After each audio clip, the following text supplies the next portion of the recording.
ዕለተ አርብ ጥር 8 ቀን 2018 ዓ.ም ላይ እንገኛለን። ሰላም ጤና ይስጥልን። የተወደዳችሁና የተከበራችሁ የኢትዮስ ሚዲያ ቤተሰቦች እንደምን ዋላችሁ?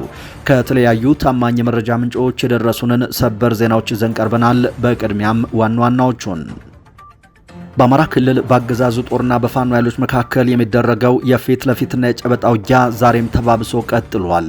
በሸዋ ግንባር ከንቲባው በፋኖ አልሞ ተኳሾች መገደላቸው ተነግሯል። ፋኖ ሌሊቱን ወደ ከተሞች ዘልቆ በመግባት በአገዛዙ ዋና አመራሮች ላይ እርምጃ መውሰዱን አስታውቋል።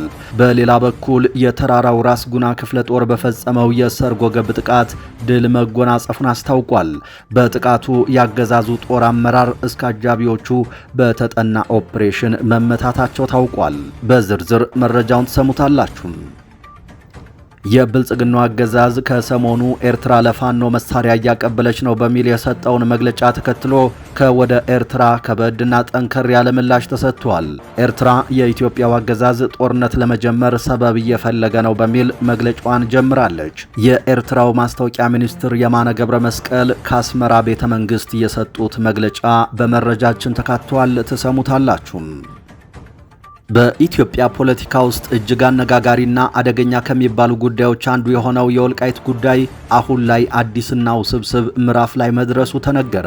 የቀድሞው የህወሓት ቁልፍ ሰውና የአሁኑ የአብይ አህመድ አማካሪ ጌታቸው ረዳም ከአሜሪካው የኢትዮጵያ አምባሳደር ጋር በመሆን ወደ ወልቃይት ካመራ በኋላም በትዊተር ገጹ ያሰፈረው መረጃና እየወጡ ያሉ ሁኔታዎች በጉዳዩ ላይ ትኩሳትን ጭሯል። ከኛ ጋር ከቆያችሁ በዝርዝር ትሰሙታላችሁ።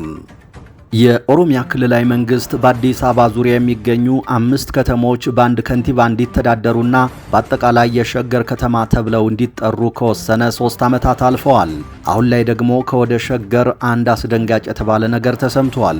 ሸገር ከተማ እጅግ ከፍተኛ የተባለና ወደ ኋላ ተመልሶ የሚታሰብ የመዘጋጃ አገልግሎት እንዲሁም የቀድሞውን የሚተካ አዲስ የመሬት ሊዝ ውል ለነዋሪዎች መስጠት መጀመሩ ተነግሯል። ከሳምንታት በፊትም የከተማው የገቢዎች ሰራተኞች በተለያዩ ቦታዎች ድንኳን በመትከል ገንዘብ መሰብሰብ መጀመራቸው የታወቀ ሲሆን የክፍያው መጠን ከፍተኛ ከመሆኑ የተነሳ በርካቶችን ማስደንገጡ ታውቋል። ጉዳዩን የተመለከቱ ዝርዝር መረጃዎች ደርሰውናል። ተሰሙታላችሁ።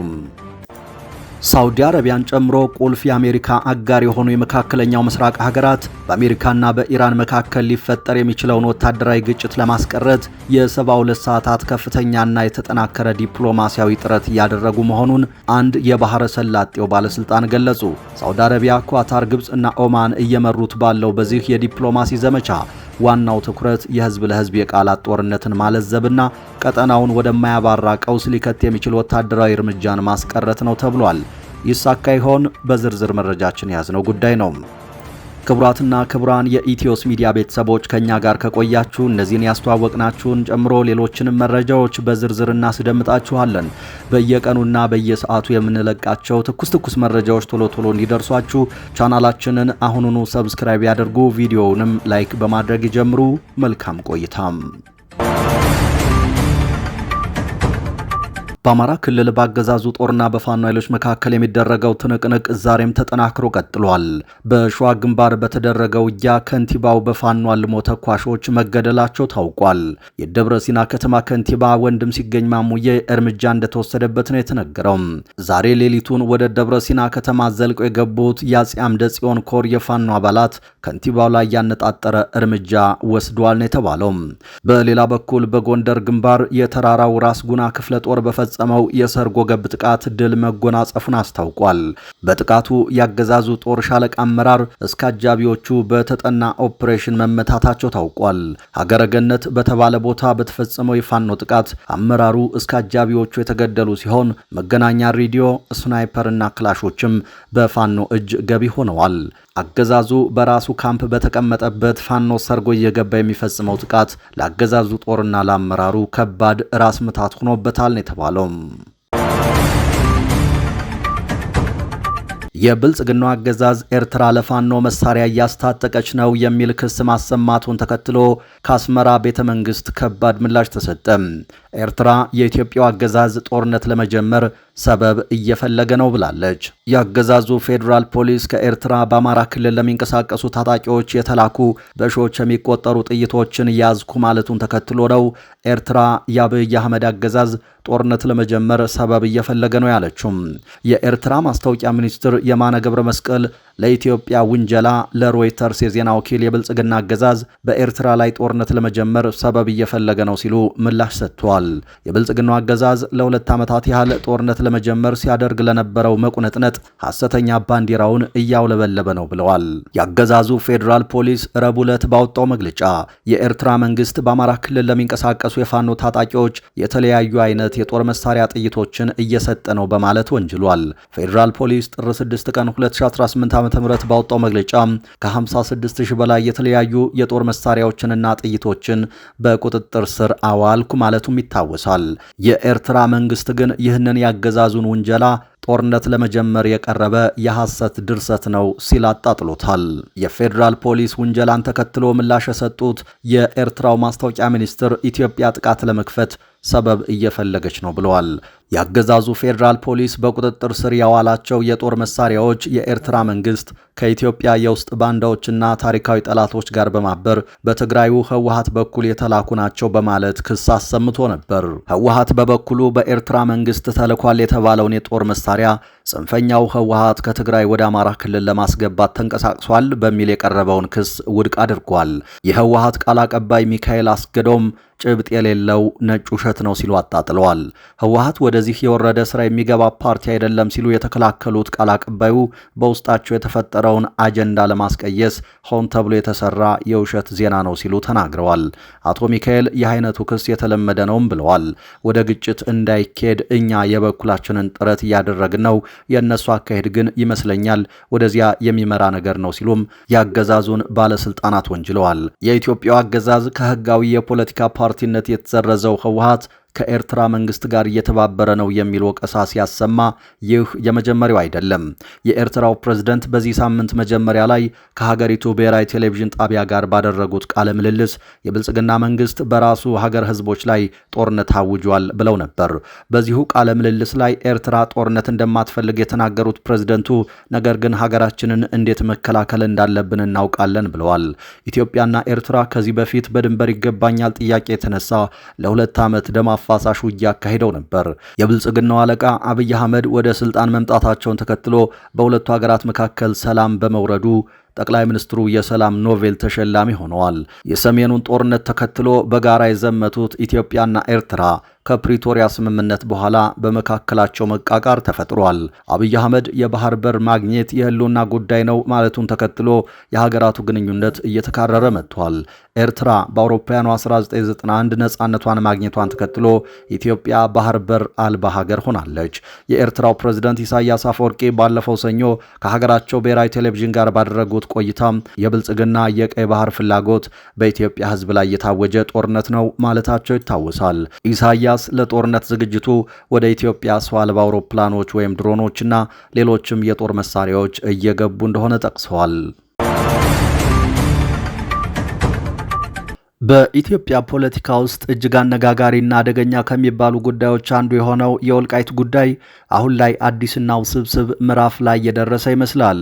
የቀድሞው የህወሓት ቁልፍ ሰውና የአሁኑ የአብይ አህመድ የምስራቅ አፍሪካ ጉዳዮች አማካሪ ጌታቸው ረዳም ከአሜሪካው የኢትዮጵያ አምባሳደር ጋር በመሆን ወደ ወልቃይት ማቅናታቸው ይታወሳል። ይህ ጉዞ ቀደም ሲልም ውጥረት በነገሰበት አካባቢ ላይ ከፍተኛ የፖለቲካ ትኩሳትን ጭሯል። ጉዳዩን ይበልጥ ውስብስብ የሚያደርገው ደግሞ ከመጪው ብሔራዊ ምርጫ ጋር ተያይዞ በአገዛዙና በህወሓት መካከል የተፈጠረው ፍጥጫ ነው። የፌዴራሉ አገዛዝ በትግራይ ክልል ምርጫ እንደሚካሄድ በይፋ ቢገልጽም የህወሓት ቃል አቀባይ ግን ፓርቲው እንደ ሀገር አቀፍ ፓርቲ በህጋዊነት እውቅና እስካልተሰጠው ድረስ ምንም አይነት ምርጫ በትግራይ ምድር አይካሄድም በማለት ግልጽ አቋም ይዘዋል። ይህ በሁለት ወገኖች መካከል ያለው የህግና የፖለቲካ ፍጥጫ የጌታቸው ረዳን ጉብኝት ለየት ያለ ትርጉም እንዲሰጡ አድርጎታል።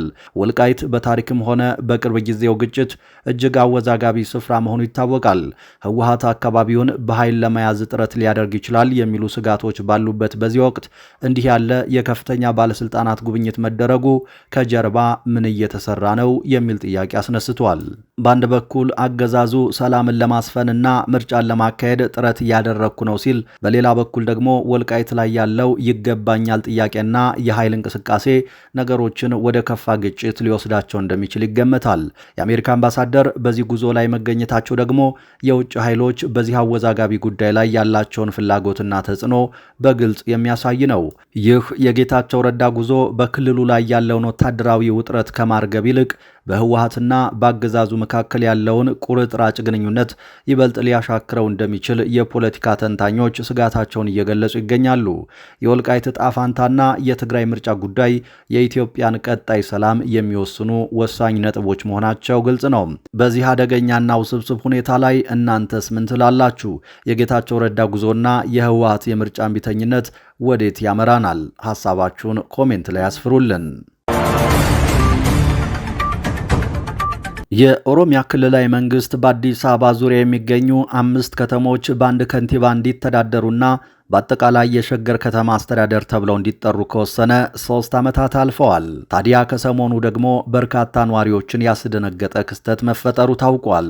ሸገር ከተማ እጅግ ከፍተኛ የተባለና ወደ ኋላ ተመልሶ የሚታሰብ የመዘጋጃ አገልግሎት እንዲሁም የቀድሞውን የሚተካ አዲስ የመሬት ሊዝ ውል ለነዋሪዎች መስጠት ጀምሯል። ሚዲያችን አዲስ የደረሰው መረጃ እንደሚጠቁመው በሸገር ከተማ የሚገኙ የንግድ ድርጅቶች፣ ፋብሪካዎች፣ የግል ቤቶችና ሪል ስቴቶች ወደ ኋላ ተመልሶ ተግባራዊ የሚሆን አዲስና አስገዳጅ የሊዝ ውል ስምምነት እንዲፈርሙ ውሳኔ ተላልፏል።